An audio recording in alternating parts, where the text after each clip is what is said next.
Hey guys, welcome back to another episode of the Versatility Podcast. For today's episode, I need to catch up with a lot of things. Sports, music. I'm gonna have to cut this in one piece. Don't know if I'm gonna make it or not, but we'll see what we can do. Anyways, let's get straight to it, guys. It's been a couple weeks since the last episode, so I just, we just got to catch up on things. So let's just get straight to it. We're gonna immediately screen share where we're at right now. It's a lot going on right now. We're gonna just, I guess, start off with ESPN. Yeah. Oh wait, I already have ESPN open. Whatever. Fuck, I already forgot. Anyways, quickly, we'll go over the MLB standings real quick. So as you can see here, Yankees on top, 50 wins. 50 wins, ladies and gentlemen, 50 wins. Just making sure we can see it. All right, perfect. 50 wins. They're the first team in baseball to hit the 50 wins. The Orioles at 45 wins. Red Sox at 35-35. So they played 70 games already. Blue Jays in fourth place in the Rays right now, 4 games below 500. The Guardians right now 44-23. The Royals with a 10 game 10 game they're above 10. They're at 571. 10 wins, 10 more wins and losses. The Twins 38-32, the Tigers 33-36, and the White Sox a pitiful 18-52. The Mariners 40-31, the Rangers 33-35, the Astros 32-38, the Angels 26-42, and the A's at 26-46. The Phillies in the National League right now are the best team in the National League. Obviously, the 47-22 roster. The Phillies have been looking really good right now. The Braves 37-30, the Nationals at 33-36, the Mets at 31-37, the Marlins at 23-46. And then in the Central, we got the Brewers on number 1, 40-29, the Cardinals 34-34, the Reds at 34-35, the Pirates at 33-36, the Cubs 33-37. And the Dodgers, of course, are number 1 in the West, 42-28. Padres 37-36, Giants 34-35. The Diamondbacks are 33-36, while the Rockies are 24-45. So those are the standings at the moment.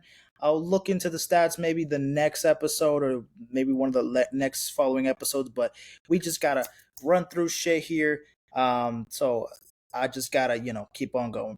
I'm trying to find WNBA. Where the fuck is WNBA? Am I missing something? Here it is.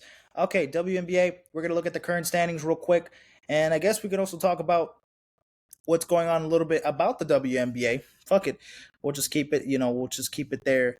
So right now, this is overall the overall standings in the WNBA at the moment. So we got the Connecticut Sun with an 11-1 record. We got the Liberty at 11-2. We got the Lynx at 10-3. The Storm at 9-4. The Aces at 6-5, which they've been a little bit disappointing considering they're a team that have repeated and they're aiming for a three-peat. Aja Wilson, of course, still the best player in the league at the moment, and looks like everybody else has kind of been injured. So it looks like she's kind of been the one carrying this roster right now. It's not been the same. The Phoenix Mercury at 6-7, the Atlanta Dream at 5-6, the Chicago Sky at 4-8, the Sparks at 4-9, the Caitlyn Clark Indiana Fever at 4-10, the Dallas Wings at 3-8, and then the Mystics at 2-12. They were actually 0-11. Actually, no, they were 0-12, and now they've won 2 straight games. So congrats to the Mystics. Now they've won 2 straight games after going 0-12. The Fever at 4-10, of course, as you can see there. So right now, the Connecticut Sun at the moment, Alyssa Thomas, and everybody else on the Connecticut Sun, they've been the best team in all of the WNBA so far. Their defense is incredible. They're points per game. I mean, they're averaging 80.8 points per game. The team averaging the most points is got to be it is the Aces at 87.3. I mean, they have been at a good differential at 2 points at 2.0. They're right now 5-5 in their last 10 games. So the Aces need to pick it up if they really do want to continue contending at least for another championship. Of course, they still are contending. I mean, they're only fifth, and they're not that far off overall in the season. Obviously, we're like a quarter away. We're a quarter in the season, so we still got like three more quarters left into the season because they play what, like 40 games. So they've already played 12, 13 games. So they still got plenty of time to catch up to. Um, I guess other than the WNBA related news, yeah, kind of want to give a little bit of my thoughts on Caitlin Clark a little bit. Again, she is the savior of the WNBA, as some people would say. Um, and just to basically acknowledge that, of course, she has been bringing a lot of viewership to the WNBA, and of course, so many people are watching women's basketball this year because of her. And I mean, overall, really the draft class. I mean, with Angel Reese as well, with Cameron Brink, with Rakia Jackson. There's a bunch of other players that Camila Cardoso. Like, there's a bunch of players in that draft class that came in and we're like, these are some fucking ballers right here. And but Caitlin Clark is the face of all the other players that a lot of people want to see this year. Obviously, the Fever overall as a team, defensively, solid. Not amazing though. Offensively, they rely a lot on Caitlin Clark, Aaliyah Boston as well, who was drafted number one last year. And again, they're not in the best situation.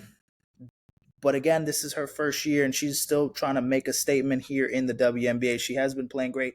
I think a couple nights ago, or the last couple games, she had like a 30-point game. I believe it was against the Mystics. Pretty good game for her. Obviously, her best game so far of her career within the first 14 games of her career so far. But the whole thing with Caitlin Clark being targeted and being like the face of an animosity to a lot of like players. Again, there was a situation where the Fever were playing against the Sky on a Saturday game.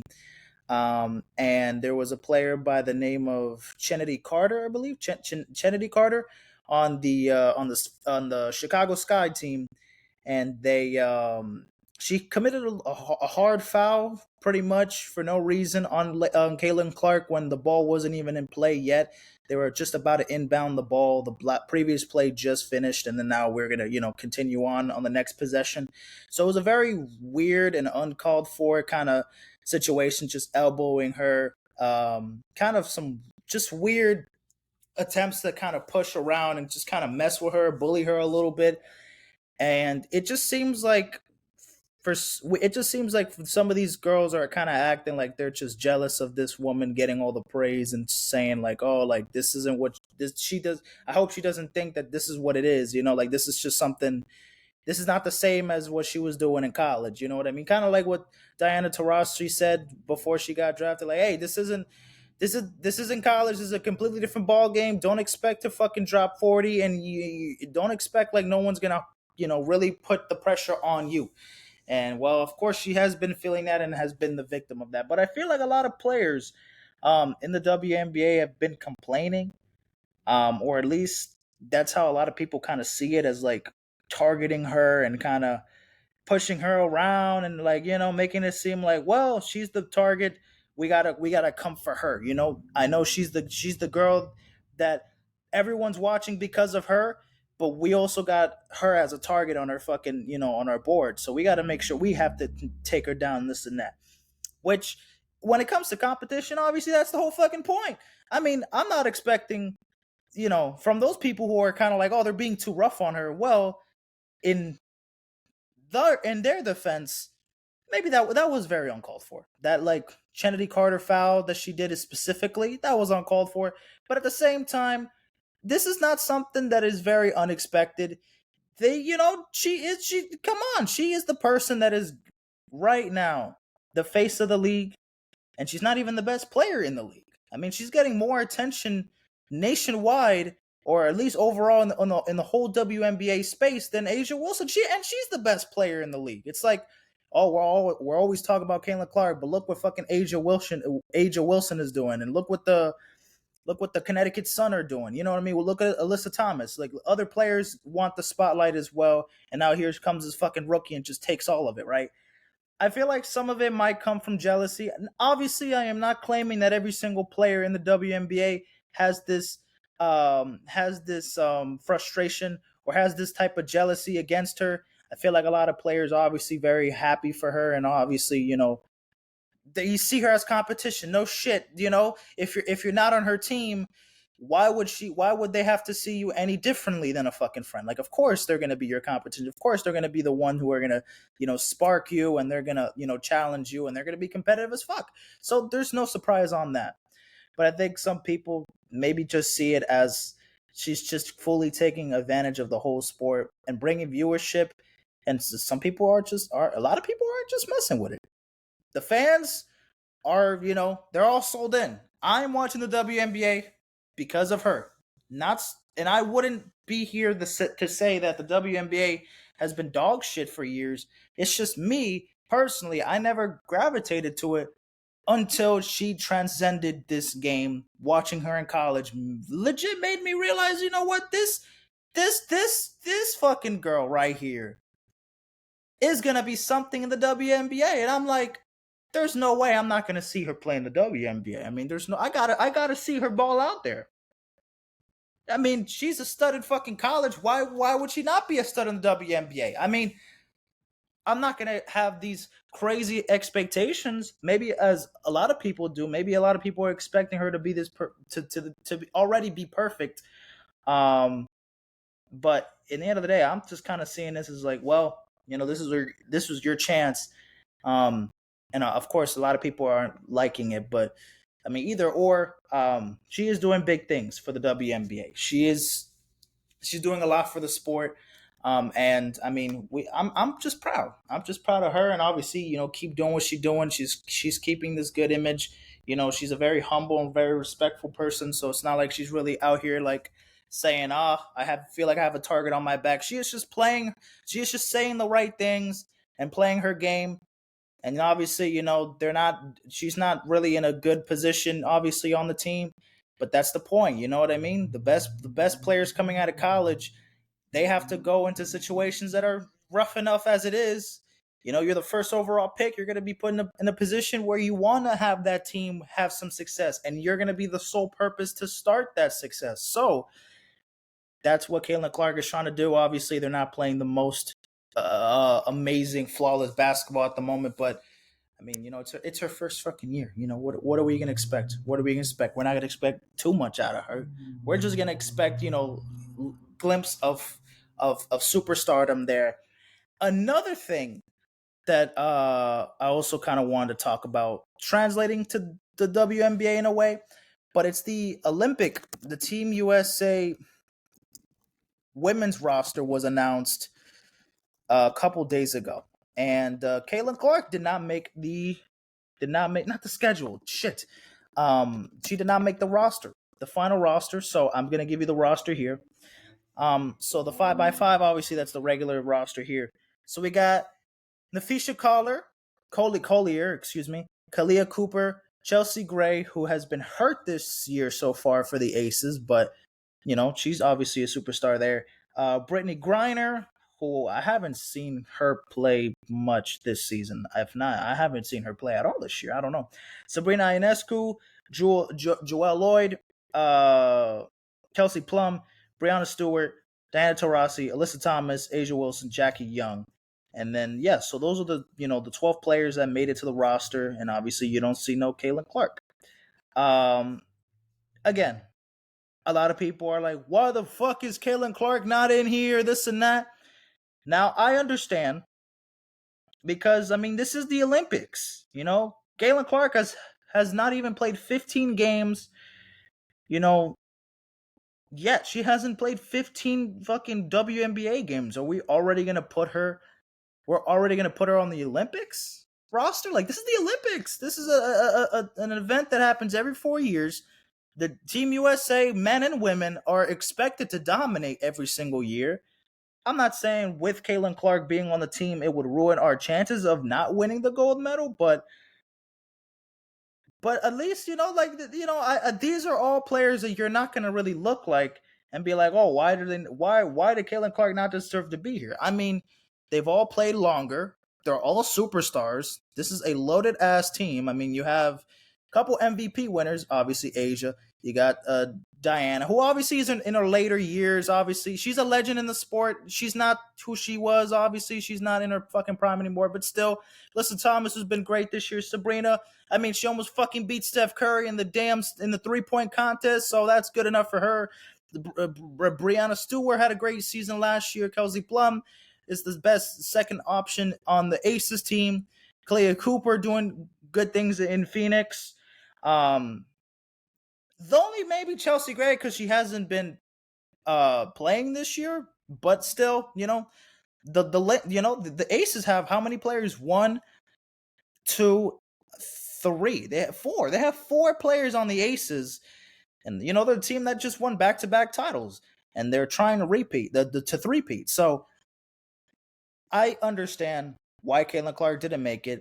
It's okay. There's no panic. She will be in the Olympics in 2028. She will be in the FIBA World Cup thing next whatever tournament. It's just too early. It's just way too early to put this shit. I feel like if it was any other rookie putting on the Olympics, we would have a complaint. But since it's Caitlyn Clark, it's like, well, why didn't she not make it? Why did she not make it? Come on now. Why did she not make it? Bruh, she just got into the game, man. Let her fucking breathe. Let her fucking breathe. Like, relax. Like, damn, she just got into the. Let her fucking, explore. Let her be, let her get the experience that she needs in the league, man. We're already gonna put her in the Olympics after not even playing half a season yet. Like, that's just too much. That's too much to ask for, in my opinion. So, that is just what I believe. Anyways, I believe that's all WNBA related news. If not, I'll go back. I believe that's it for WNBA related news. But anyways, let's go to the UFL. UFL, where the fuck is it? UFL, the UFL. There it is. UFL. The championship is this Sunday, so we're gonna talk about. Oh shit, we haven't even talked about week 9. Well, week 9 and week 10. Like, here are the scores, guys. Week 9, Renegades, Brahmas, Panthers, Defenders, they win. And then week 10, and week 10, Stallions, Battlehawks, Renegades, Roughnecks. I mean, not Roughnecks, Showboats, they win in week 10. Now, the semifinals for the USFL Conference Championship game, the Stallions, no surprise, they defeated the Panthers. So they're going to be playing Sunday night for the UFL Championship. And then the Brahmas, they take down the Battlehawks in the XFL Championship game. They will be playing against the Stallions on Sunday night for the UFL Championship. So obviously the Stallions and the Brahmas, give me the Stallions. They three-peated. Actually, no. They won last season? I know that they won the USFL last year, but did they win it the previous year? Probably. They are a great team. They had one bad game this year, that one loss, and then the Brahmas. Honestly, I'm kind of interested to see the Brahmas win it. You know what I mean?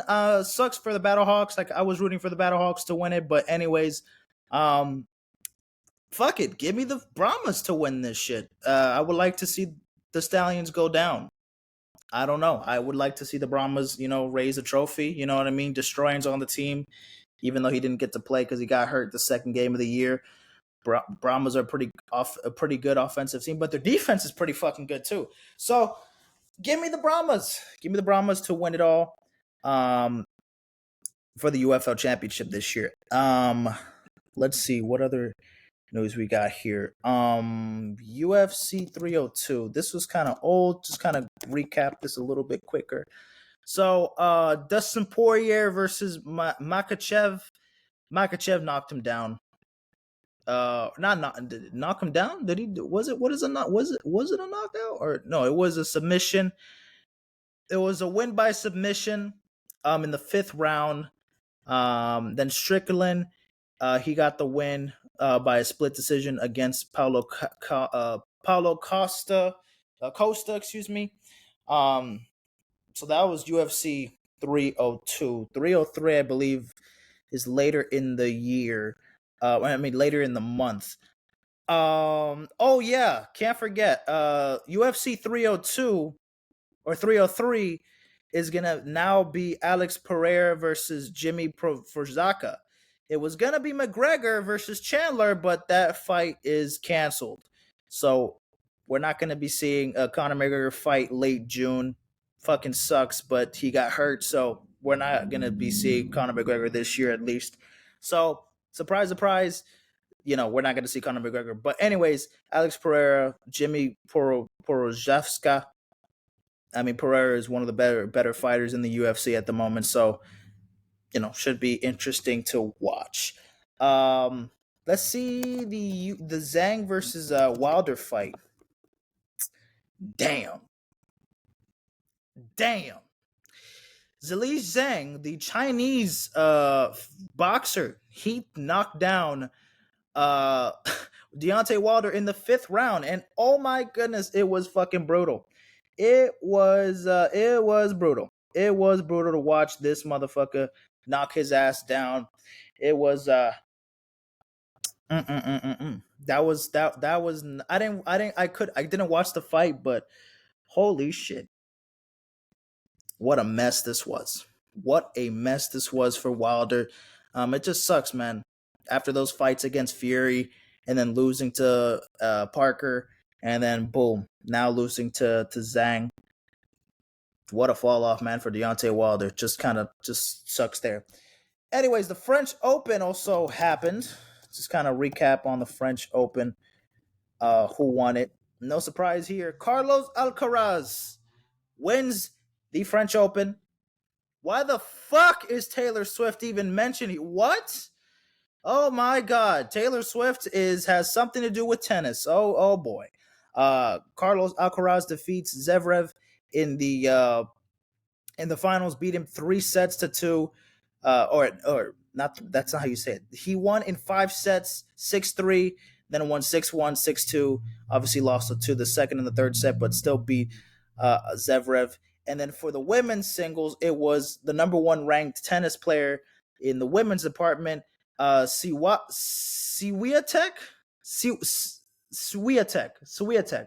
I'm guessing that's how you say it. Swiatek. 6-2 to 6-1. That was not even a fucking close one. The men's double, it went to Pavic and Ravallo. And then the women's doubles, it was Coco Gauff, okay, and Siakova. So Coco Gauff did win the women's doubles for the French Open. That's nice. And then the mixed doubles, it was Gund Roger Vaseline, however you say it. That is that. Okay, what else is to talk about here?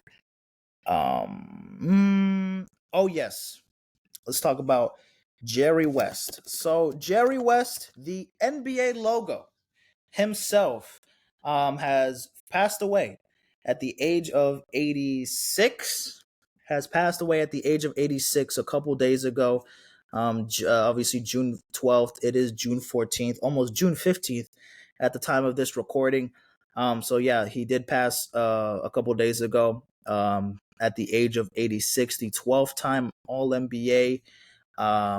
What else? I mean, just look at his achievements as a player, as an executive, NBA champion for the Lakers, NBA Finals MVP. He's a 14-time All-Star, an All-Star All-Star Game MVP, 4-time defensive All-First Team, second All-NBA second team, a 10-time All-NBA first team, a scoring champion.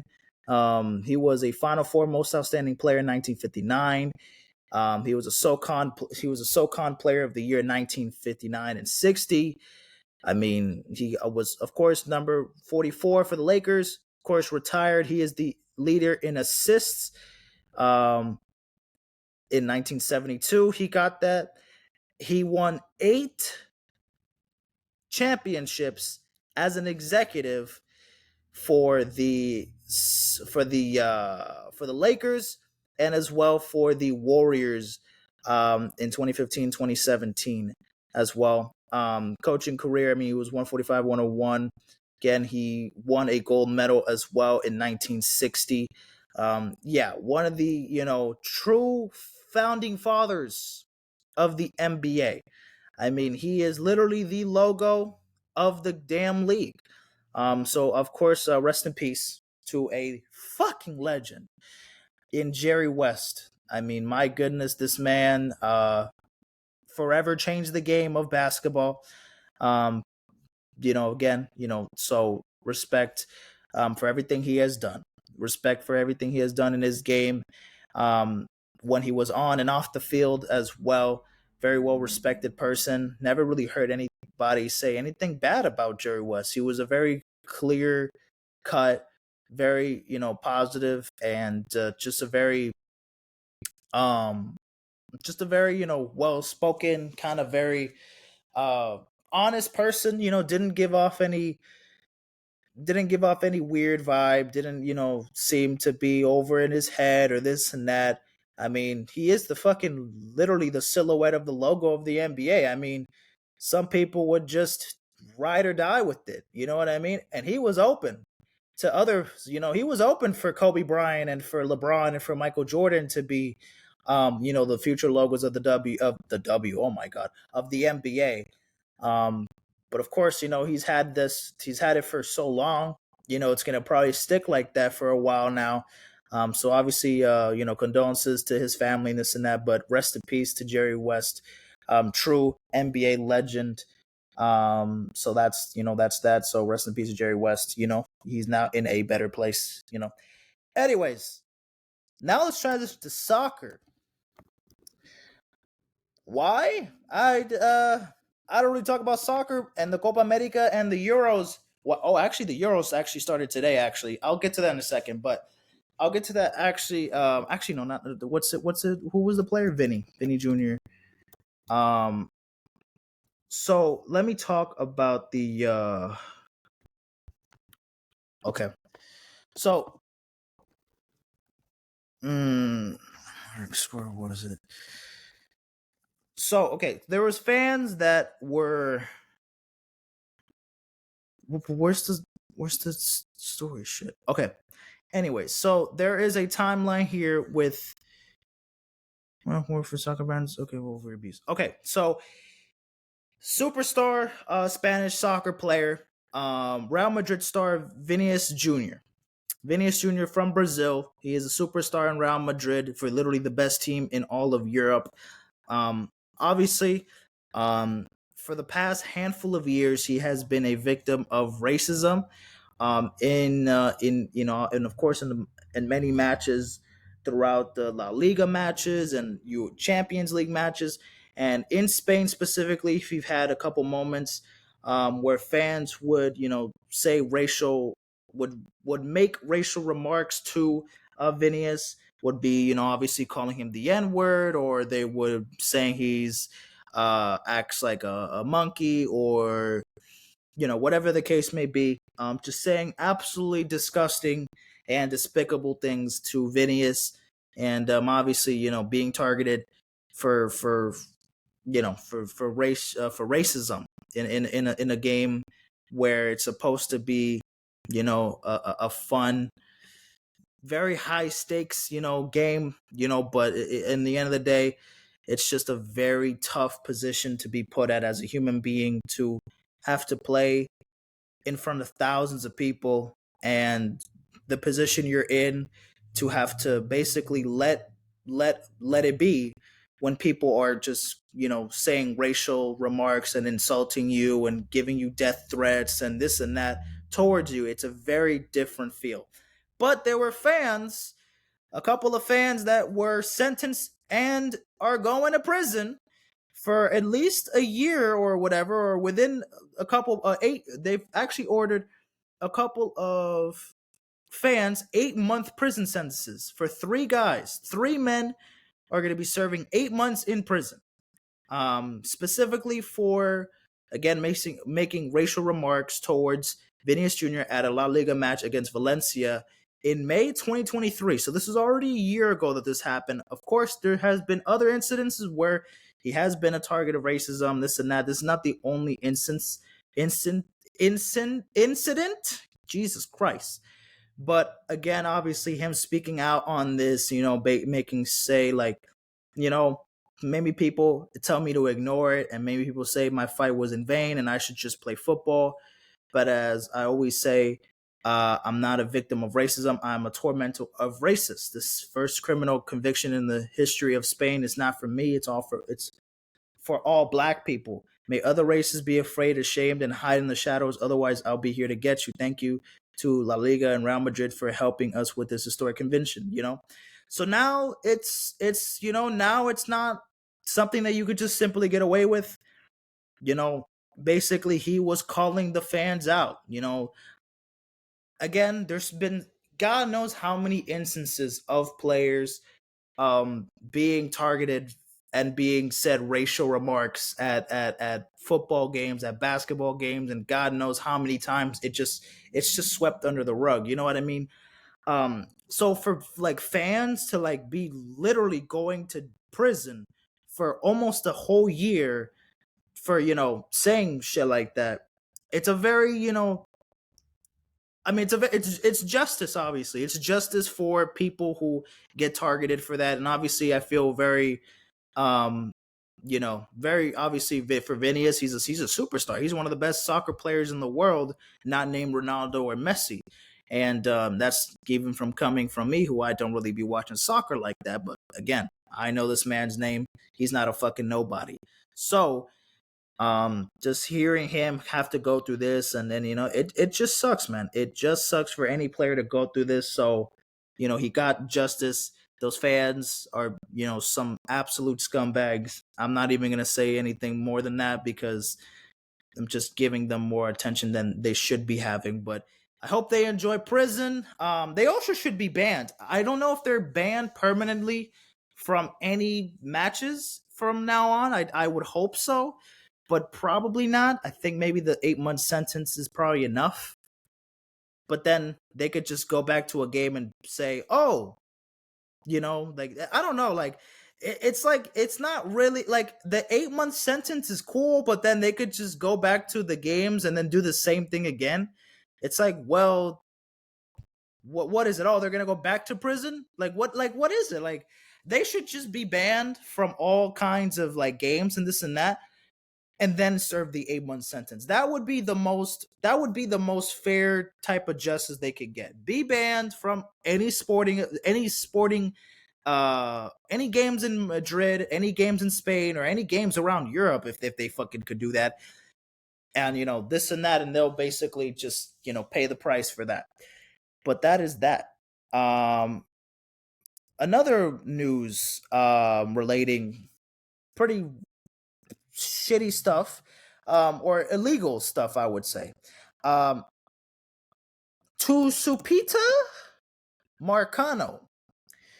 This dude, I don't know who that is, but he is banned. He is banned for life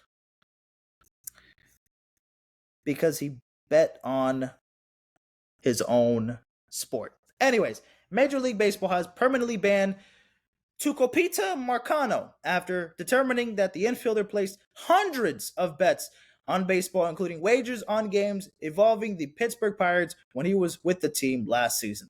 MLB said Tuesday that Marciano placed 387 bets, totaling at more than 150K in October 2022, and from the last July through November with a legal sports book. He became the first active player in a century banned for life because of gambling. Marciano appears to be the first active major leaguer banned under the sports gambling provision since New York Giants outfielder Jimmy O'Connell in 1924. Pete Rose, a baseball's active career hits leader, famously agreed to a lifetime ban in 1989 after investigation concluded he bet on the Cincinnati Reds games while managing on the team.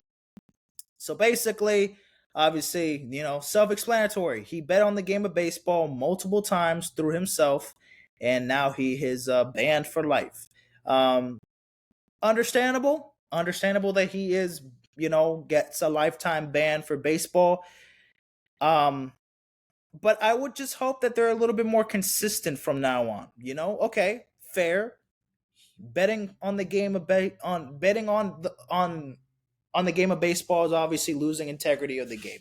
You're going out there and basically you're making a statement with where you're making a statement with what you put out in those bets, and you're making money that is just basically taking away from the game, and you're just not using it. You're just using it to your own advantage, and it's simply just something that just doesn't go along with any sports policy. So obviously, in baseball, it's just regulations and rules. You just cannot simply bet. But I would just hope that there's just other consequences for other things that could happen. You know what I mean? Lifetime ban in baseball for betting, okay. Maybe for other times where players have been in, situations of domestic violence and this and that, and they got back to playing baseball. You know what I mean? We've had instances of players who, again, domestic violence, or allegedly, fucking Wander Franco or whatever. I'm not specifying Wander Franco specifically because obviously he's not playing right now, and obviously he won't be playing baseball any fucking time soon in the major leagues. He's gone. But there's been other instances of players who are involved in those type of situations and they come back and they play the game. If we're gonna make sure that this motherfucker gets a lifetime ban, then those motherfuckers get a lifetime ban too for also destroying the integrity of the game and also just being terrible fucking people. Because betting on baseball is a big, big, big, big fucking no no. So obviously you just can't be doing that. I want to look at the MLB players of the month. I have that here on the list of the month of May 2024. Just to kind of show you guys the players of the month. So players of the month for the month of May. So as you can see, Aaron Judge was the AL player of the month. Bryce Harper was the NL player of the month. The pitcher in the American League was Luis Gil, who's been amazing so far this year, and Chris Sale for the National League. Luis Gil, Rookie of the Year as well, for the American League of the Month. And then Bryce Terang, I believe that's his name. And then for the relievers, we have Emmanuel Clase, and we have National League pitcher. Who is that? Who is that again? Who is the National League pitcher again? Robert Suarez. Robert Suarez for the National League. So that is that. Also, more baseball news. The Negro Leagues. Have you heard about the Negro Leagues? Obviously, before they announced that the change of adding the Negro League stats have officially been held and been officially recorded. So, according here, it says Major League Baseball has officially added player stats from the Negro Leagues to his historical record, a move that allows black players contributions, to be credited alongside their white counterparts. Previously, Negro Leagues players were omitted from these archives, meaning the records were set from not acknowledged by the MLB, essentially erasing their success. This change incorporates Negro League players' stats from a time when baseball was still segregated and black players were barred from playing in the major leagues. Following the addition, black athletes from the Negro Leagues now hold several records, including that of the highest career batting average, 372, which is held by former Homestead Grays player Josh Gibson. So now, since they now officially incorporated adding the Negro League stats to the all-time leaderboards, let's just look at a couple of examples of, specific here. So career batting average, it was Ty Cobb who had the highest career batting average overall in his career. Now it's Josh Gibson at 372 over Ty Cobb with 367. And then for career OBP, what is that? I don't even know what that OBP is.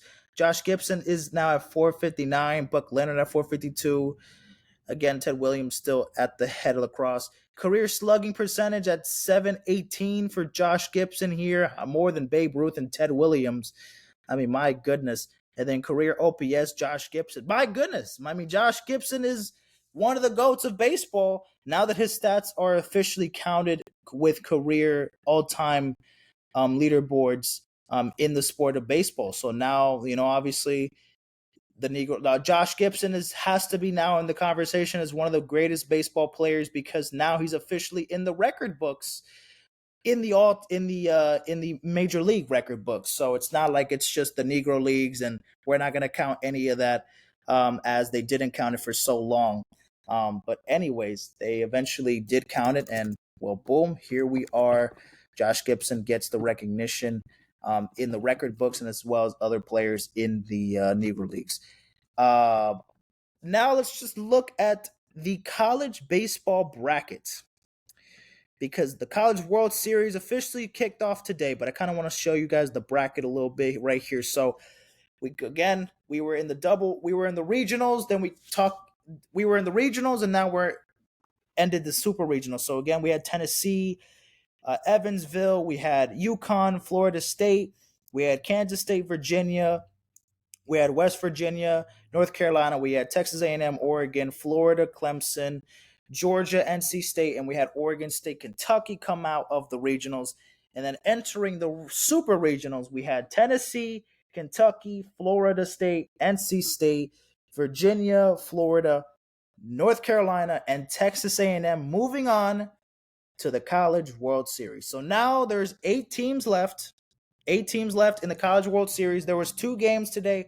We had Tennessee versus Florida State. Florida State, they were up by 3 runs in the bottom of the 9th, and they stalled. Tennessee wins, and now they're on the verge of elimination. They will be playing Virginia on Sunday. So they could, obviously, if they lose, if you lose 2 games in the bracket here, just like if you lose 2 games in the super regionals, you're eliminated. Throughout the whole round, regionals, super regionals, if you lose 2 games, you're pretty much, you're done. You're eliminated. So, obviously for Florida State, Virginia, they're going to be facing off each other, and it's going to be elimination game. So whoever wins moves on to the next round. Again, NC State, Kentucky, they play tomorrow, and then Florida versus Texas A&M they play. So since this is basically the quarterfinals, let me make my picks for the teams that I want to win for the College World Series, who I think are going to make it to the College World Series. Let me see how long we've been recording, first of all. Hold on. 42 minutes. Okay. Tennessee, UNC. They're going to go up against each other at 1.2. I like North Carolina. They're a very clutch team. They literally had a walk-off yesterday. They had a walk-off grand slam. They've had a walk-off, I think, 2-run home run. And then they had a walk-off double yesterday. It's midnight now, so technically 2 days ago. They've been a very clutch team. The Honey Clut player from North Carolina, super fucking good. He rakes. And of course, I think he's like a top 20. He's expected to be a top 20 pick in the MLB draft this year. So coming out of North Carolina, big things for him. So obviously, you know what I mean. Again, Florida State is still in this bitch. I wanted them to beat Tennessee, but they choked it. They choked it. I don't know if I want Florida State to win it though, but I do want them to beat Virginia, so they're still not eliminated yet. Florida, I do want Florida to win out of the second bracket. I would probably want North Carolina and Florida. I think North Carolina and Florida, that would be my College World Series. I would love to see Florida win it. Again, I'm from fucking Florida, so Florida State, Florida. I'm more lenient to Florida. I am a Gator. I went to a Gator high school, so I gotta represent Florida Gators, at least college wise. So fuck it.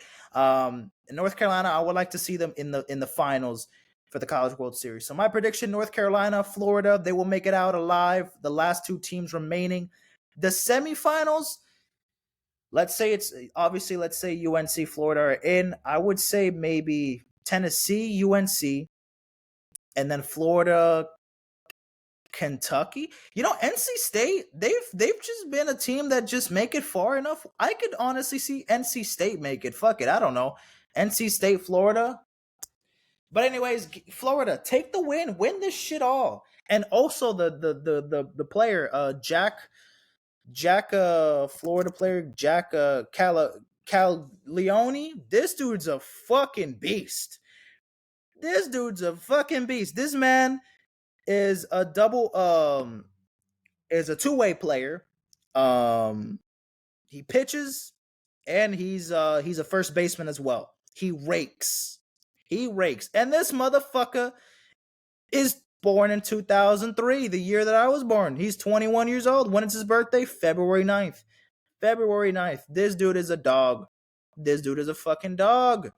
So, Florida Gators, I would love to see them make it far. I know they didn't have the best record in the regular season, but guess what? They could suck their balls. Who gives a fuck? They're in the College World Series. They made it far enough.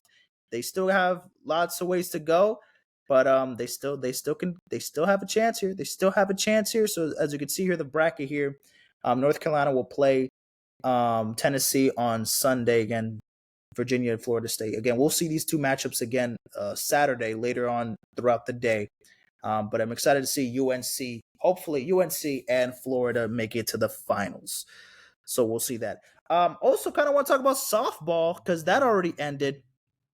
But softball. Oklahoma. They've won four straight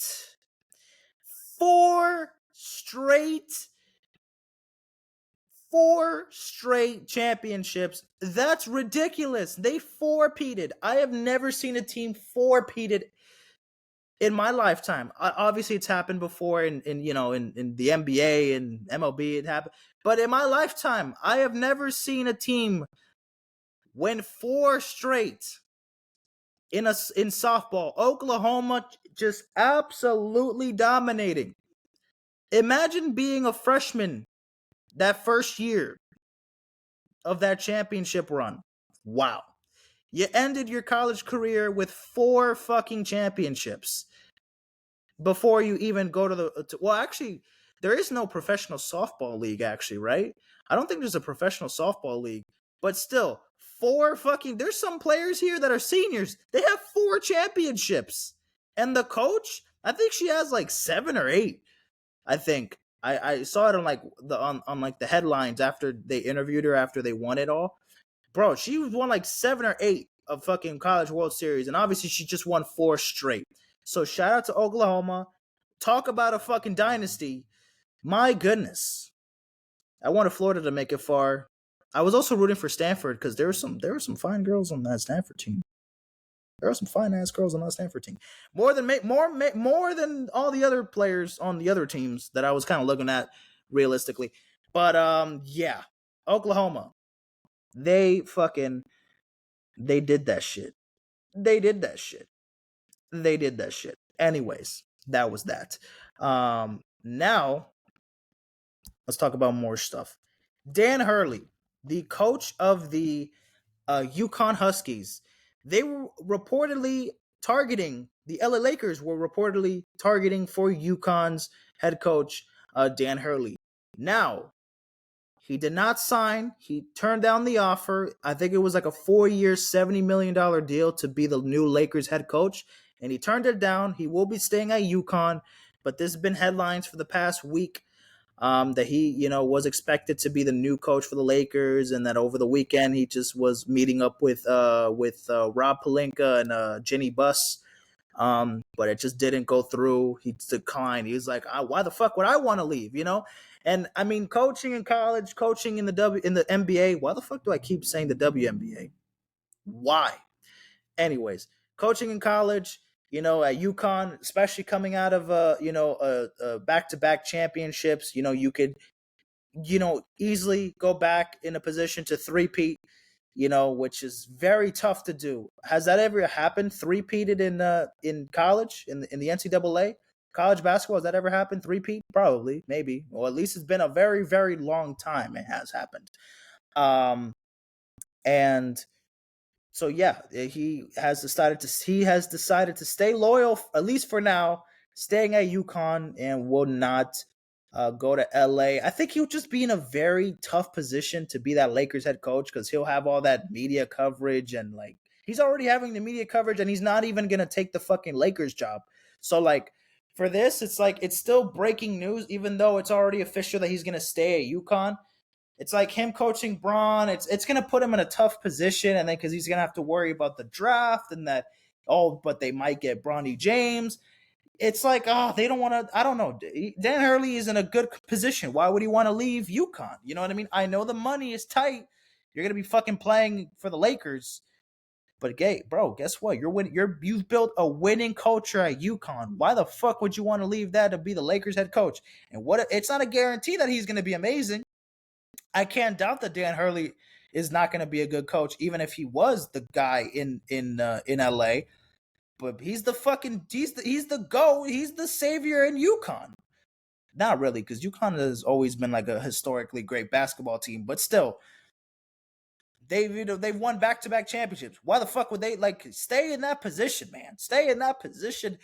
I mean, you want to win on top, you got to keep it up. Why would you want to go to Lakers and kind of potentially mess things up? Who knows? Or have this immense of pressure that you don't really want to have. So I think it was a smart move for him to stay in at UConn. And who knows? I still think he probably has dreams of still making it to the NBA and be a coach there at some point. But maybe right now, he's just maybe not in that position. And obviously, he declined to be the Lakers head coach. Now, JJ Redick also, I think, is still one of the first candidates that the Lakers are still looking for to be the head coach. And obviously, the marks are kind of very, it's pretty close because obviously JJ Redick and LeBron James, obviously they have a podcast together, so they can connect ties there. So who knows? Maybe JJ Redick might be the next LA Lakers head coach. We'll have to wait and see in the next coming weeks. Christian McCaffrey, the best running back in the NFL, no fucking doubt about it. He is now the cover artist on Madden 25, the new video game that will be coming out next month, I believe, in July, August, whenever the fuck is coming out, or am I tripping? Is the game coming out when? I have no idea. I might cop it, but I gotta get the PS5. I am saving money to get the fucking PS5. It will be released in August ahead of the NFL season. Okay, so Madden Madden 25 will be released in August, while the college game, the EA Sports college game, that will be releasing in July. So excited to get the game. Honestly, for the cover, I know the game it's gonna be the same shit. It's the same shit every fucking year. But I really fuck with this cover a lot. I like this fucking cover a lot. I don't give a fuck about no Madden curse. Mahomes broke that shit already. So fuck this Madden curse that people are. Oh no, McCaffrey. No, now he's gonna suck next year because he's on the fucking cover. Bro, Mahomes broke that shit already, man. And McCaffrey's an absolute stud of a player. He's not gonna. No fucking Madden curse is gonna get him. Knock on wood. Knock on wood. Knock on wood. I don't jinx anything for that. But yeah, Christian McCaffrey, the new cover star for Madden 25. Now let's talk about boxing real quick. Jake Paul, Mike Tyson is not going to happen in July, but it's going to happen in November. November 15th, 2024, on a Friday night. It was originally going to take place July 20th, but apparently there was an injury Mike Tyson suffered, so they pushed the fight back to November. Okay, hey, this is not going to happen through the summer, but it's going to happen in November. So, yeah, we will see what happens there. So that should be interesting to go with. Justin Jefferson just got the fucking bag because he just got a 4-year, $140 million extension for the Minnesota Vikings. So he is ready to stay, ready to play his best fucking football, hopefully ever, in the upcoming years for the Vikings. With his new quarterback, JJ McCarthy, at the helm of things, we'll see what Justin Jefferson can, bowl out. Hopefully he can stay healthy throughout the year because he was hurt for the majority of last year. At least half the season he was hurt. So hopefully he can stay healthy. Justin Jefferson, the best running back, the best wide receiver in the game at the moment. Not named Tyreek Hill, if you don't count him. Anyways, Real Madrid, they won the Champions League. So let's talk about a Champions League. They won against Borussia Dortmund 2-0 on July 1st. So, of course, congratulations to Real Madrid. They won their 15th Champions League title in history. That's ridiculous. 15 Champions League titles in history, and they've won how many in the last handful of years? Within the last 10 years, they've won 1, 2, 3, 4. They've won 6 in the last 10 years. That is fucking ridiculous. Real Madrid, the class of the class in all of Europe. They're the best team in all of Europe for the last decade. Man City has been great in England and the Premier League, and they won the Champions League, the last year, I believe. They're a great team, but no one can fuck with Madrid. Nobody can fuck with Madrid. Nobody. And guess what? What's even scarier is that Kylian Mbappe is now gonna be with the fucking Real Madrid. Oh my god, no way. Oh, he's expected to be presented as a Real Madrid player July 16th. July 16th, he will make his speech and he will be officially a player for Real Madrid. Oh my goodness. That's ridiculous. Real Madrid is already this amazing team, and now after winning their 6th Champions League in 10 years, they're going to get literally the best player in the world, not named Messi or Ronaldo. They're getting fucking Mbappe. This is like LeBron joining the 2017 Golden State Warriors with Steph Curry, Klay Thompson, Kevin Durant, Draymond Green. This might be LeBron and Kyrie joining the 2017 Warriors. Like, what the fuck? Like, what? This is ridiculous. How how are they getting away with this? This is fucking tampering at this point, dog. What the hell, man? Mbappe going to Madrid. Oh my god. Speaking of Madrid, I'm wearing the cap right here that I bought in Spain. So kind of fitting enough here. But holy shit, man. Holy shit. Madrid? Damn, dude. But anyways, that is Mbappe going to Madrid confirmed. It's not like a rumor or anything anymore. It's gonna happen. It is going to happen. Angel Hernandez, the former umpire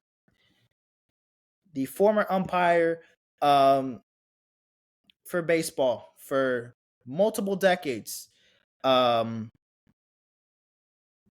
He's retired. This is the shittiest umpire of all time right here, guys. Ladies and gentlemen, this is the shittiest MLB umpire ever, the most hated, the most notorious, shittiest fucking umpire there ever is in existence. I am so glad he is retired because he cannot fuck up more calls and fuck up more games in the future. So goodbye and good riddance to Angel Hernandez. Hope you enjoy your retirement. Stay with your family. Enjoy be with your family. Get away from coaching. Get it away from umpiring more baseball games with your life because holy shit, you have been a catastrophe for so fucking long. And it's finally leaves. Just get out of here. Just get the fuck out of here, please. Thank God he is out of the game of baseball. Just do something else with your life. Thank you.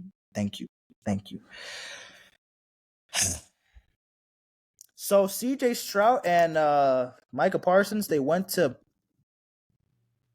Japan. Yeah, they went to Japan. They went to Japan There's like a 3 episode special. They were facing off against some sumo wrestlers. Um, and then the next day yeah. So as you can see, here's some pictures here. They did on a little Asia tour. They went to Japan. First episode they were going up against some sumo wrestlers, which was pretty funny and pretty interesting. And then the second day, they went to see a baseball game. They went to see the I forgot the so what team what's the team called again? I forgot the Giants, the Japanese Giants team, the Tokyo Giants or whatever it's called. They went to see a baseball game, so they threw out the first pitch, and then the next day they went on go karts. So basically, Formula One all around the streets of Tokyo. I'm not gonna lie, man. They're a funny ass duo. CJ Stroud, Michael Parsons, they're a fucking good ass duo. I like them together. No homo. Like they I like their chemistry a lot. They're funny together. They're fucking hilarious together. I saw that. I recently saw, or not recently, maybe weeks ago, but I saw the episode that Michael Parsons had with CJ Stroud as the guest, and that was fucking hilarious too, man. I enjoyed that episode a lot, but yeah, that was just kind of something to show you there. Um, Kai Sanat, not KSI, Kai Sanat. He recently had a stream with Kevin Hart and Drewski. That shit, he had like over 700,000 viewers at one point. I watched a little bit of the stream. Obviously, the whole stream is 9 fucking hours long. Shit, I am not watching all of that. But that's three. That's three. Oh my god, this is fucking irritating as hell, man. Casanat is really just no one's on his level, man. No one's on his level when it comes to content creating or Twitch streaming. No one when it comes to Twitch streaming, he's the man right now.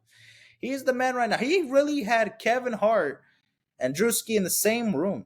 Like he had Kevin Hart staying over his house for the night, and they were just fucking around. Like I feel like just Kai Cenat's like a younger version of Kevin Hart, and like Kevin Hart's like a father figure. Like they just have this great pair, or like this great chemistry here. They're fucking hilarious together. Kevin Hart, he is one of the funniest people on planet Earth, and Drewski, he is one of the also another hilarious fucking comedian, one of the funniest people on planet Earth too. And then Casanat, who also has his moments there and there. He's just very entertaining himself. This was a fucking great stream. I don't know everything that happens. I mean, obviously, there's a lot that happened that I missed out and shit. But the stream, I saw a couple highlights, I saw clips and this and that. But oh my god, that's three. That's three. That's three. Oh my god, it was hilarious though. I had fun watching a little bit of that. Um, Also, this was kind of random, but Speed, I show Speed. Um, yeah. So a couple weeks ago, he was on stream, uh, in Korea, and he met this girl by the name of Amy, and let's just say they hit it off pretty well. They hit it off pretty well. And then eventually did another stream a couple weeks later, this time in London, and they went to see the Man City versus Man United game for the FA Cup final together. They did a stream there, and they just basically hung out throughout the whole day, and then they hung out the day before and that the day of the game, and it was just a good stream. Overall, just kind of seeing like this pairing of this Korean woman and I show Speed just kind of like hanging out, buying shit to each other. They look like they're having a good time. They look like oh, they like each other or this and that. looks like, wait a minute, this looks like this feels very genuine. I don't know, could be scripted, this and that. And ISO Speed is acting a little different. He's not like acting like usually like barking and fucking doing all his immature shit. He seems like he's like kind of acting a little bit different around Amy because like he kind of feels like he does have a thing for her and this and that. And it was going so well, man. It looked like for a part, like shit, it looked like, I know this is, entertainment and he's on stream, and obviously like you have to take this to granted. Obviously, don't believe everything. Don't generally believe like, oh, that they're this and that. But damn, it did look like, bro, after she left to go back to Korea, he fucking cried. And for me, it was kind of hard to think he was crying for the cameras, because I felt like he maybe generally had liked her. And I'm like, oh shit, dude. I didn't whoa. Oh, okay, maybe you really do like this fucking girl. And I just saw they had this like look, they just had this good chemistry going. And well, that didn't last very long, because eventually fans got involved and started making rumors pop, and then eventually she got sick and tired of like Speed fans coming after her. And then there was this fucking stream where he was getting a haircut and some random like barber girl was like trying to intervene and start more fucking problems and just start pouring more fucking poison in the womb. And yeah, they're not a thing. And I'm guessing they don't talk to each other and they're just doing their own separate thing now. But I would have loved that they would have made more content together, man. I wish that, like, again, obviously, like, this was what, and it was all over my TikTok. Like, there was so many fucking edits of them, like, oh, like ship edits and this and that. I'm like, again, take this with a grain of salt. Don't really put so much onto it. You know what I mean? A lot of people are like, damn it, I was really like hoping that this could go through. And I was just like, hey, I'm all in for it, but I'm also keeping an eye out for this shit to happen. And well, it just failed. I would have loved to see them together, but they're doing their own thing, and it felt like a lot of it was scripted and just didn't feel like this and that. However, I don't really necessarily think that she used him for money, because she is TikTok famous. So I don't necessarily think she went to look out for Speed for clout, really. Especially since Speed almost didn't even talk to her, because it basically started, he walked right past her at a mall, and then he went back and was like, actually, let me go back and talk to this fucking girl. And then eventually that's when the whole thing started. The whole stream, and then the dates and whatever, bought each other gifts and stuff like that. It was like very like, oh wow, like damn, like I was watching like a fucking K-drama. Like this is like some like, oh, like this love story starting. Like, oh, what is going on here? It was interesting to watch, but shit, it didn't look. It didn't shit. It's a K-drama for real. I mean, the drama is there. Now it doesn't look like much is happening there. Oh, let me just show you like some like let me just show you some like like some pictures and shit, so y'all could see what I'm talking about. Like this was the day of the game. Like they went just some pictures, this and that. This was her taking her to the airport, saying goodbye to her, and then right after going back to the van or going back to the car, he just started fucking crying. He's like, shit. Oh shit. And look at her, bro. She's a fine ass girl. She's fucking fine, dude. She is one pretty ass girl. She is one pretty ass woman. So, I know a lot of people gonna be like, "Oh, she's way too good for him," and I mean, whatever, bro. You could say the way it is. It is what it is. But I just think he fucking fumbled, bro. Man, he just he fucking fumbled, man. I don't know what the hell Speed was on, but damn, this man almost bagged the Korean girl, bro. I'm just saying, he almost had it. He almost had it. He had the palm in his hands. You know what I mean? Bro, people were already like, marry her, marry her. Again, people take it a little too far, bro. A lot of people just kind of escalated to the point. And people people are still commenting on her fucking TikTok like, "Oh, Speed, I'm here from Speed. Oh, marry Speed, this and that." It gets fucking annoying. And also, like, if this was a little bit more private, who knows what would have happened, this and that.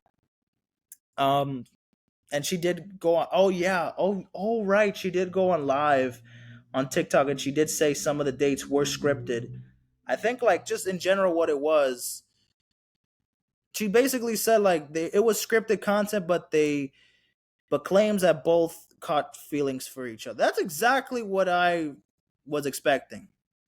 Like, of course there is something, again, like, how could it, it's scripted because they're literally recording each other, you know what I mean?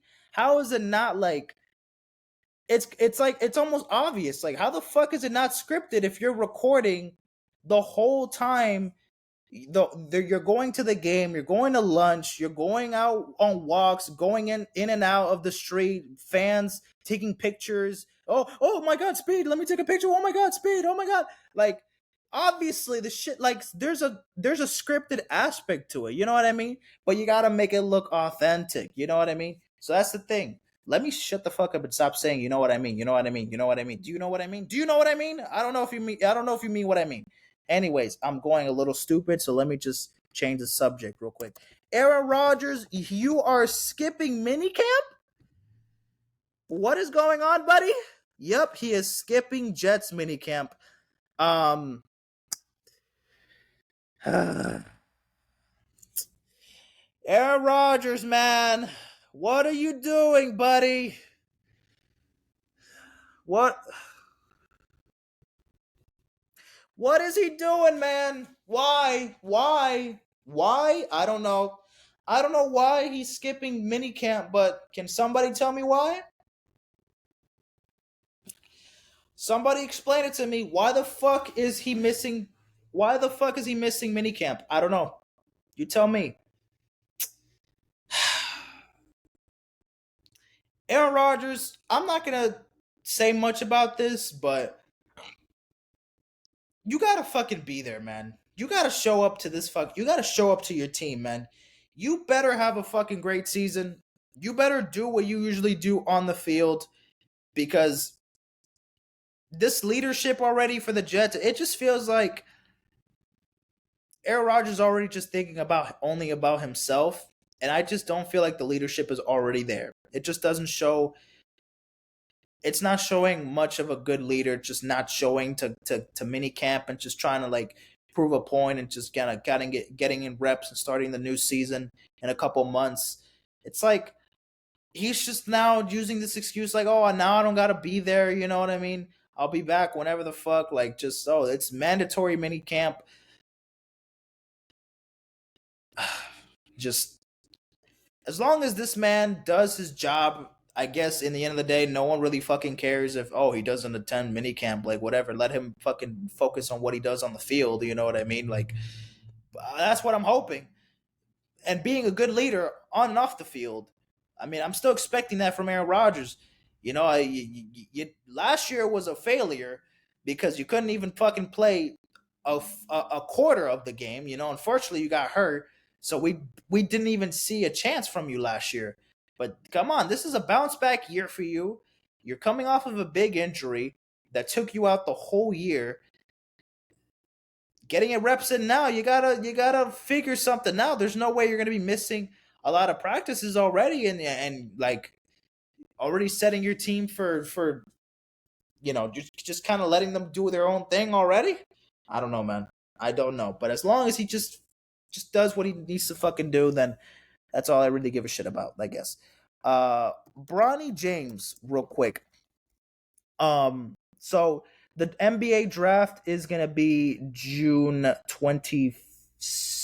When is the draft again? Hold on.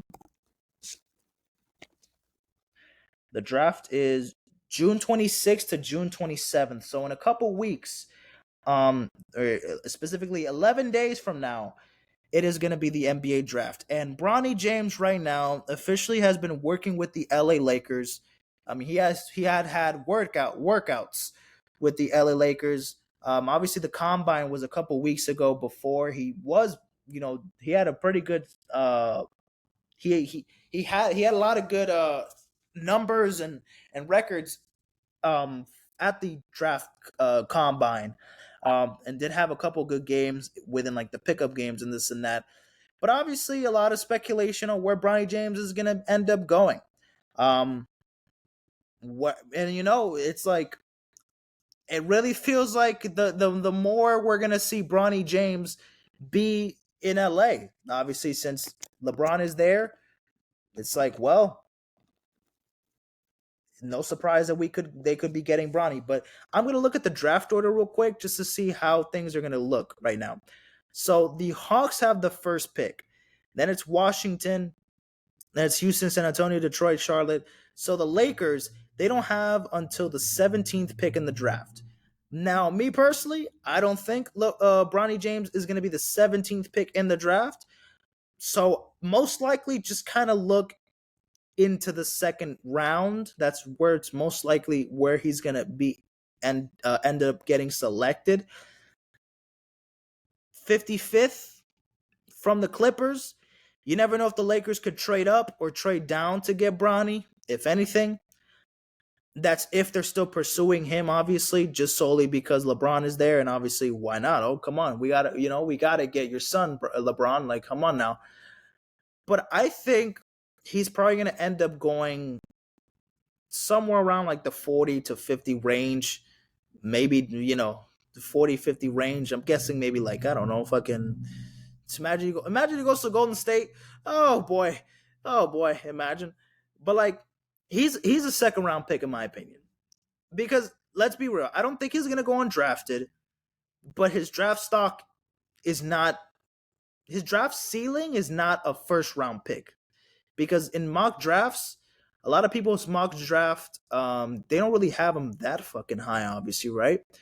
Um, they have him, in between somewhere in the second round. I mean, obviously, a lot of people, you know, they have, Star as number one, or Risa Shepard, Killigan from UConn, Castle, Topic, you know what I mean, Dillingham, Cody Williams.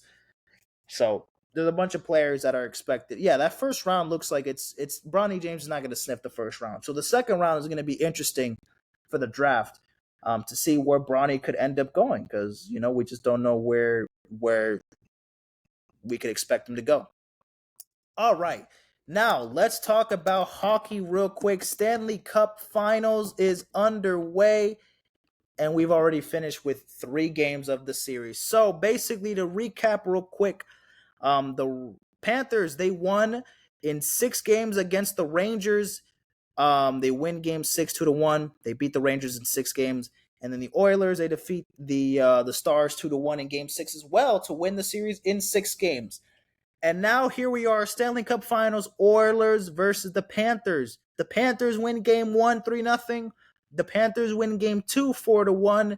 And then the Panthers win game 3 in Edmonton 4-3.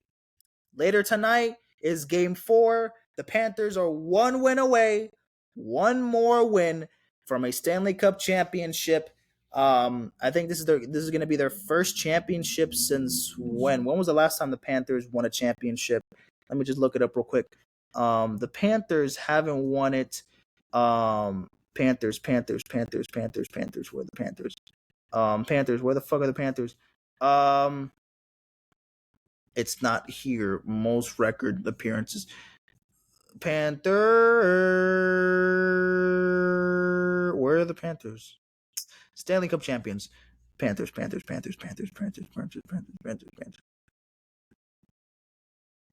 The last time the Panthers won it. Okay. Have they ever fucking won it? Oh, here it is. The Panthers, they've never won it. They've never won a Stanley Cup championship. They made it in 1996 and they lost. They made it last year and they lost.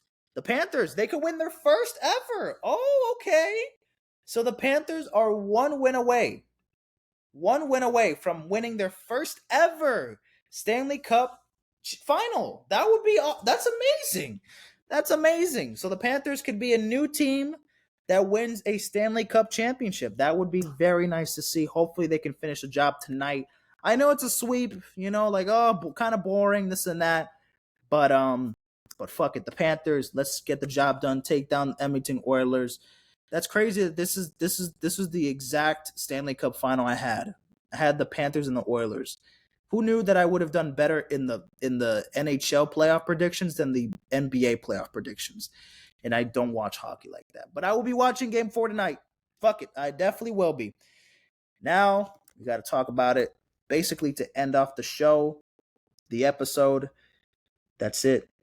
NBA Finals, ladies and gentlemen. NBA Finals. Let me just kind of take this off real quick here. NBA Finals. Let me just write this on the script here because I forgot to add it there. So yeah, NBA Finals. Basically yes. So the Pacers the Celtics they swept the Pacers 4-0. Boom, boom, boom. The Mavericks they beat the Timberwolves in 5 games. So obviously the NBA Finals between the Dallas Mavericks and the Boston Celtics. Bada bing, bada boom. Here we are now. Game 1. Let's talk about Game 1. This was the Porzingis game. Porzingis comes back in Game 1 and fucking comes off the bench, comes off of injury after not playing since one of the first round games against the Heat in the playoffs, and motherfucking comes out swinging hot. 20 points in 21 minutes, 6 rebounds. Porzingis came out flaming hot from the bench, and a bunch of players from the Mavericks just didn't step up. I mean, Luka had 30 points. Kyrie had 12 points in Game 1, just obviously was not enough. Derek Lively, 2 points in 18 minutes, just couldn't put up a good game as well. Tim Hardaway, 8 points. 8 minutes, didn't do anything. He just didn't get nothing. PJ Washington had an okay game, 14 points, 8 rebounds, 1 assist. I mean, he had a solid game, I guess. But Porzingis had a great game. Jaylen Brown has arguably been the best player on the Boston Celtics right now over Jason Tatum. And right now, they've just been looking very hot. Their defense was swinging. It was a fucking beatdown of the Dallas Mavericks in Game 1. So Boston takes Game 1 at the Garden. Now let's talk about Game 2. This one's a bit closer than expected, but they still got the job done. The Celtics beat the Mavericks 105-98. Takes them down here. Another gutter of a game for Kyrie Irving. 16 points, 41 minutes. Luka had 32 points. Again, had a triple-double. 32 points, 11 and 11. Derek Lively, again, 2 points in 19 minutes. Couldn't do much there. PJ had 17 points in 40 minutes. Again, just couldn't add much to the mix in there as well. But the Celtics, again, Jason Tatum, 18 points. Jaylen Brown, 21 points. Drew Holiday, this was his game. Drew Holiday was crazy. 26 points, 11 rebounds, 3 assists. Derek White had another good game. Porzingis played very well as well. For the minutes he played, only 23 minutes, obviously not getting much playing time, coming off the bench as well. It's just a perfect balance with this Boston Celtics team. I don't like that they're this fucking good. But they're very good for a reason, guys. They're very good for one reason. They just have this whole dynamic. They just have this whole chemistry behind. They're just that fucking good. They're simply just that fucking good. So there's just not much that you can do to stop them. There is just simply not much you can do to stop them. Coming off the bench, I mean, Porzingis just going crazy. And then Drew Holiday guarding Luka Doncic, guarding a bunch of their best players as well in the Mavericks. He guarded Kyrie a couple times as well, and just balancing it out. He was, again, another true hero in 2021 when he won it with the Bucks, that championship run he had that year, and obviously now a big factor in Game 2 in the finals. And while Jason Tatum, Jaylen Brown, again, they don't have to drop 30, 40 points for the Celtics to win. And even if they didn't shoot the ball very well this game, and they still were able to get, they were still able to they didn't out-rebound them. They got out-rebounded by 2, but they were able to kind of close in with the assists. They had less turnovers. They were closing it with the fouls as well. But Celtics, they were just able to keep it close there, but it was just almost a true domination in Game 2. Now, Game 3, different case scenario here. Now the first game in Dallas at the American Airlines Center. Again, Jason Tatum, Jaylen Brown, both had 30 points. So that helped very much the case for the Celtics here.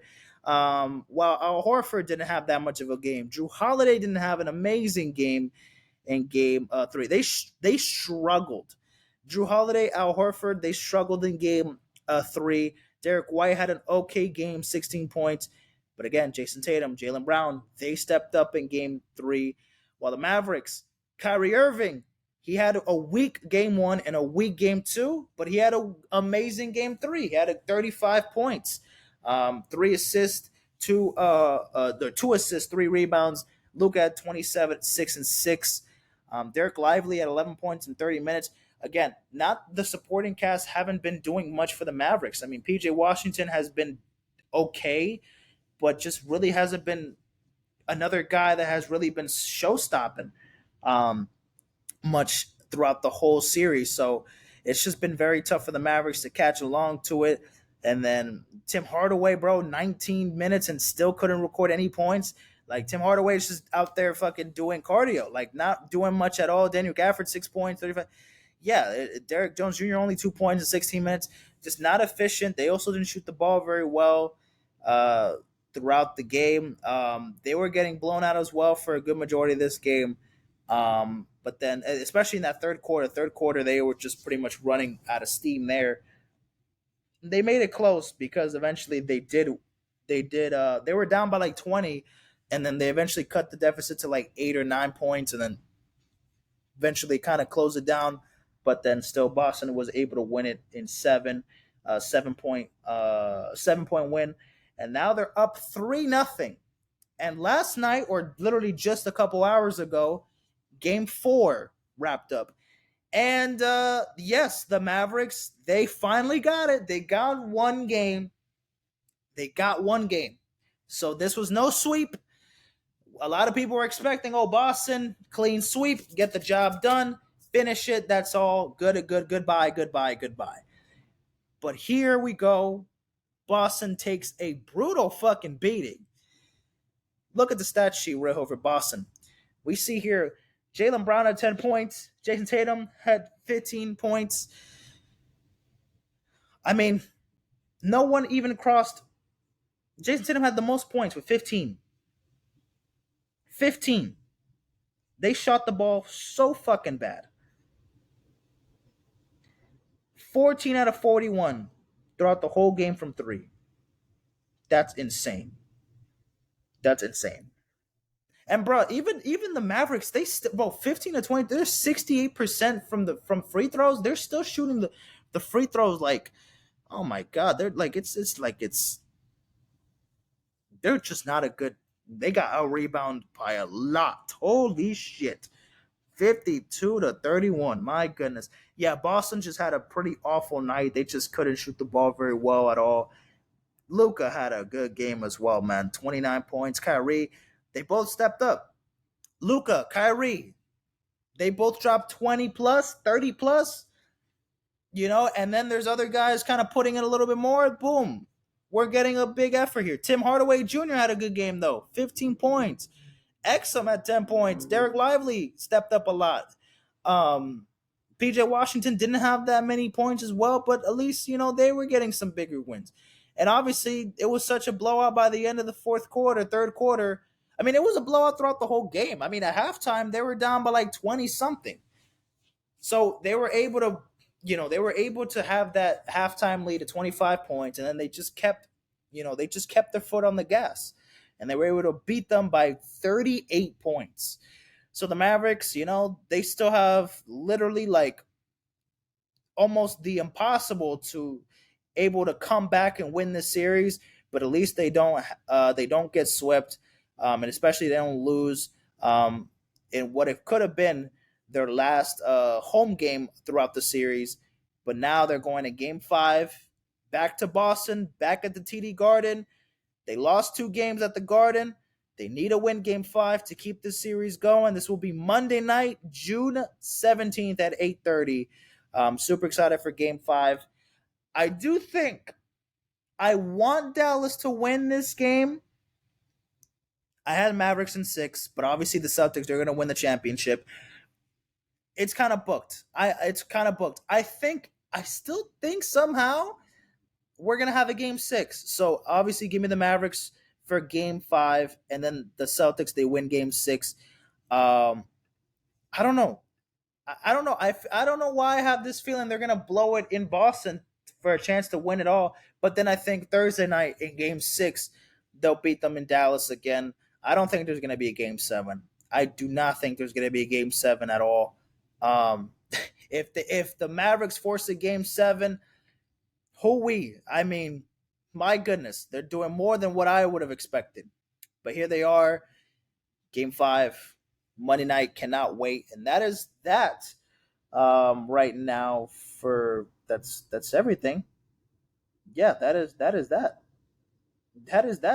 for that's everything. That's everything. So, let me just get out of here. Stop screen sharing. And that is it for today's episode. Recording for an hour and 30 minutes.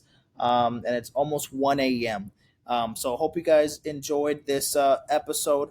Hope you guys enjoyed this podcast episode. I'll be doing another episode later on in the week. It's gonna be a music related episode because this is all sports. This is all sports related stuff. So I didn't do any music related content. So music, I have to do album reviews, this and that. So I'll do that for the next episode. Shit, maybe I'll do one. Maybe I'll do another episode. Maybe tomorrow night or later throughout the day. I still gotta do a couple reaction videos, album reaction videos throughout the day. I'm home alone the whole weekend, so I have a lot of time to fucking to just record and make content all fucking weekend long. I mean, even till midweek next week. So I got plenty of time. So I promise you I will get more content out there. I'm hoping I can do a special guest episode soon, but I don't know. I don't know if that's going to come out soon enough. Maybe we'll see within the next couple of days. We'll see how that goes. But anyway, see you guys in a bit. Take care and peace out, my friends.